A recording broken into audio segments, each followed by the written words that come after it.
नमस्कार दोस्तों, स्वागत है आपका विश्वामित्र ऑनलाइन एजुकेशन में। आज के वीडियो में हम देखने वाले हैं सामान्य भूगोल के अंतर्गत मानचित्र प्रकार, मापनी, दूरी मापन, दिशा निर्धारण और सांकेतिक चिन्हों के प्रयोग पर आधारित वस्तुनिष्ठ प्रश्न जो कि विभिन्न परीक्षाओं में पूछे गए हैं।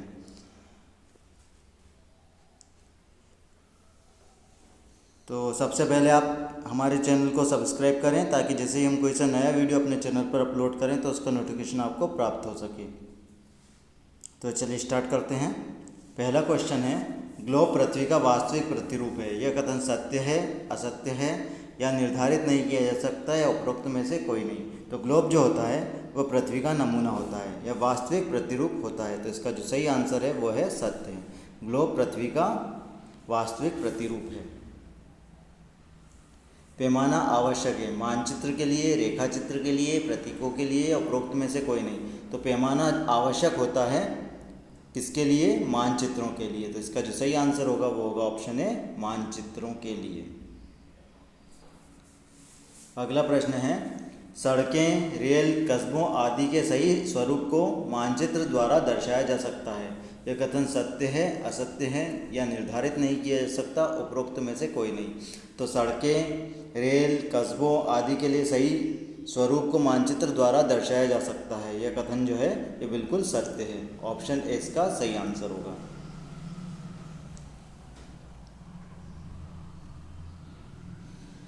वृक्षों को वितरण को दिखाने वाला मानचित्र है। वृक्षों का जो वितरण है उसको दिखाने के लिए हम किस मानचित्र का प्रयोग करेंगे? भौतिक मानचित्र का, थीमेटिक मानचित्र का, राजनीतिक मानचित्र का या उपरोक्त में से कोई नहीं। तो वृक्षों के वितरण को दिखाने के लिए जिस मानचित्र का प्रयोग किया जाता है वो है थीमेटिक मानचित्र। ऑप्शन 20 का सही आंसर होगा। भूमि उपयोग के क्षेत्र में निम्न में से किस मानचित्र को दिखाए जाते हैं? भौतिक मानचित्र, थीमेटिक मानचित्र, राजनीतिक मानचित्र या भू राजस्व मानचित्र। भूमि उपयोग के क्षेत्र को निम्न में से जिस मानचित्र के द्वारा दिखाया जाता है वो है भू राजस्व मानचित्र। ऑप्शन इसका जो होगा वो होगा ऑप्शन डी। नीले रंग का इस्तेमाल किसे दिखाने के लिए किया जाता है? मानचित्रों में नीले रंग का जो उपयोग किया जाता है वो किसको प्रदर्शित करने के लिए किया जाता है? जलाशयों को, पर्वतों को, मैदानों को या इनमें से कोई नहीं। तो इसका जो सही आंसर है वो है जलाशयों को। नीले रंग का जो इस्तेमाल होता है वो पृथ्वी पर या मानचित्र पर जल को प्रदर्शित करने के लिए किया जाता है। तो इसका जो सही आंसर होगा वो होगा ऑप्शन है, जलाशयों को। दिक्सूचक यंत्र की चुंबकीय सुई सदैव उत्तर दक्षिण दिशा में ठहरती है। यह कथन सत्य है, असत्य है या फिर हम इसे निर्धारित नहीं कर सकते या उपरोक्त में से कोई नहीं। तो दिक्सूचक यंत्र जो होता है उसकी सुई सदैव उत्तर और दक्षिण दिशा में ठहरती है। यह कथन सत्य है। तो इसका जो सही आंसर है वो होगा सत्य है। हमेशा नॉर्थ और साउथ में ही यह रहती है। दिक्सूचक का इस्तेमाल किया जाता है प्रतीकों को दिखाने के लिए, मुख्य दिशा का पता लगाने के लिए, दूरी मापने के लिए या उपरोक्त में से कोई नहीं। तो दिक्सूचक यंत्र जो होता है उसका जो उपयोग किया जाता है वो मुख्य दिशा का पता लगाने के लिए किया जाता है। ऑप्शन 20 का सही आंसर होगा।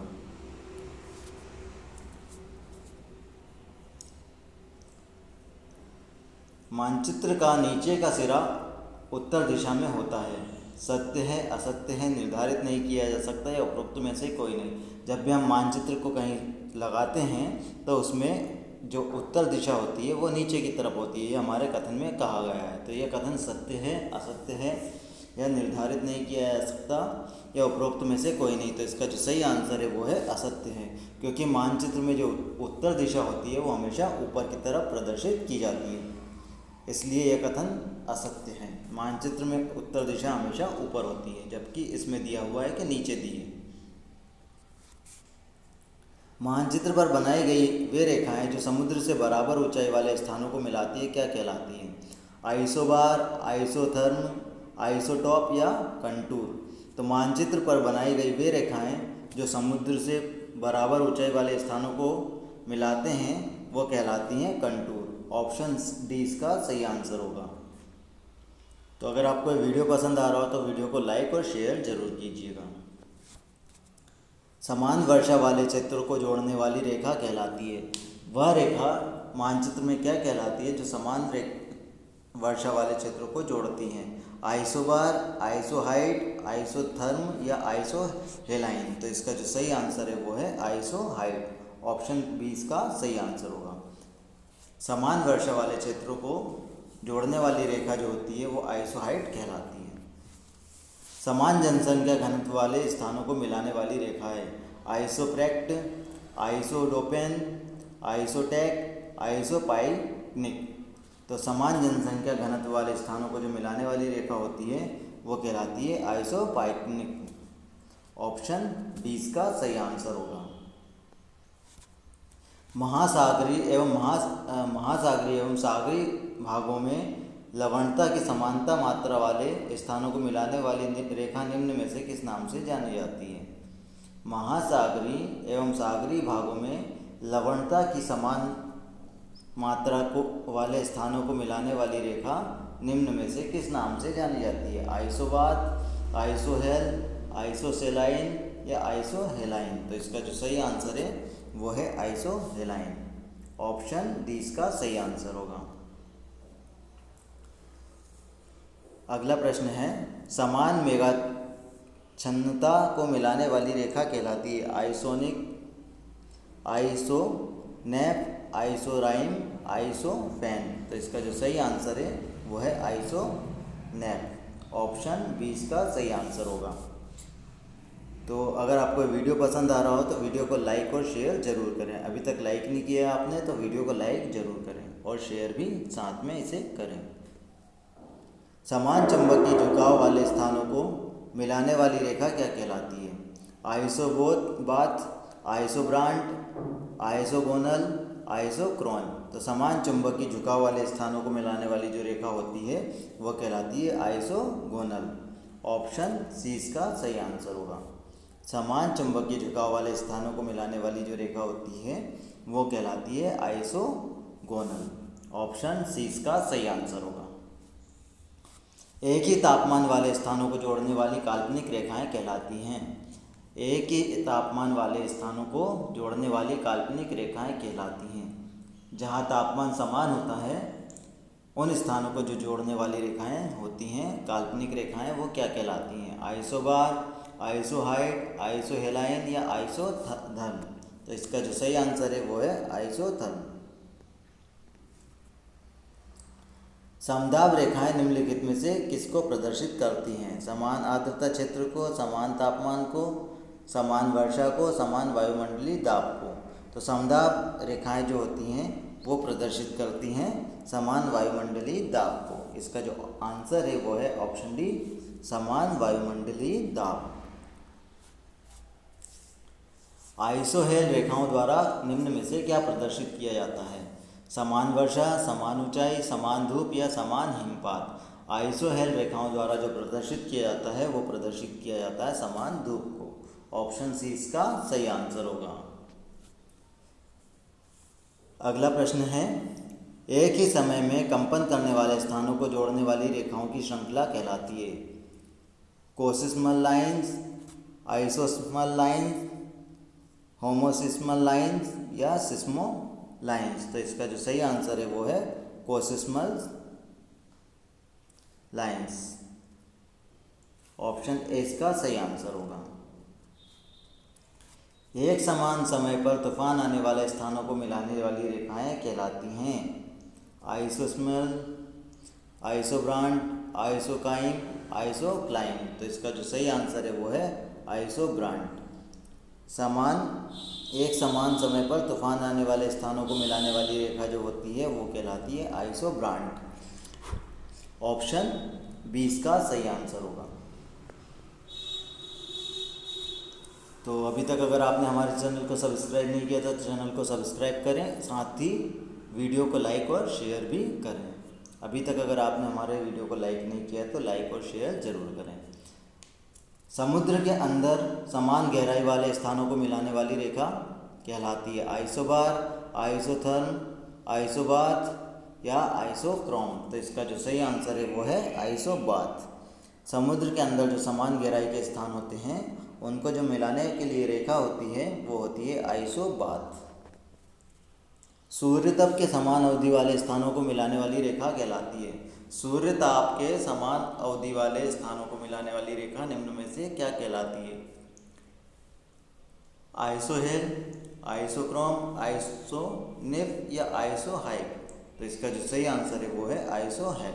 अगर आप बार बार इसकी प्रैक्टिस करेंगे तो ये क्वेश्चन आपको आराम से याद हो जाएंगे और आपके एग्ज़ाम में गलत नहीं होंगे। इसलिए इसको 2 या 3 बार आप वीडियो को ज़रूर देखें और इन्हें अच्छे से याद करें।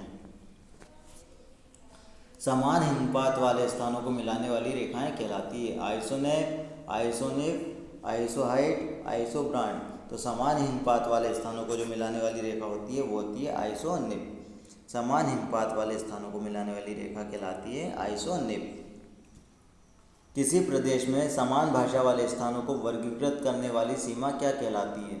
आइसोपाइपनिक, आइसोडाइन, आइसोफाइट या आइसोग्लास। तो इसका जो सही आंसर है वो है आइसोग्लास। ऐसी रेखा जो समान भाषा वाले स्थानों को वर्गीकृत करने के लिए सीमा रेखा होती है वो कहलाती है आइसोग्लास।